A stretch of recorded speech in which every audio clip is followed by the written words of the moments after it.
Nagsimula na kahapon ang Automated Counting Machine Roadshow 2024 sa buong bansa bilang paghahanda sa national and local elections sa susunod na taon.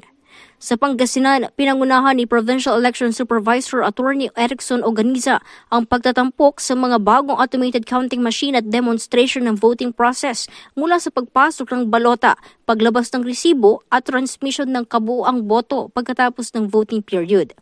Binigyang katiyakan naman ni Oganiza ang publiko sa maaring issue ng discrepancy sa pagtutugma ng boto na babasahin ng ACM na maaari umanong makita sa ilalabas nitong resibo. Gagawin natin itong ACM Roadshow para ma-experience ng botante at ma-familiarize sila hindi lang sa pag-shade ng ballot kundi sa pag-feed din sa bago nating machine na may enhanced features na improve siya at pagdating ng election day is familiar na sila sa gagawing voting process at nang hindi nasisayang yung kanilang mga balota at yung karapatang pagkakataon na bumoto at pumili ng kandidato pagdating ng May 12, 2025 national and local elections.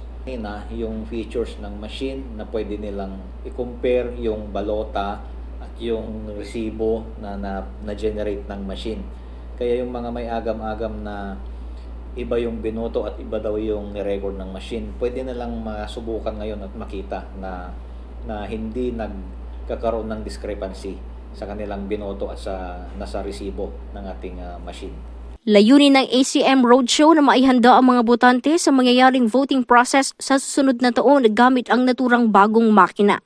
Kaugnay nito, magpapatuloy ang ACM Roadshow hanggang sa Enero kasabay ng pagsisimula ng implementasyon ng gun ban sa January 12.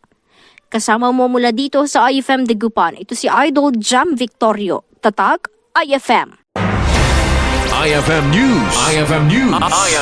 IFM News.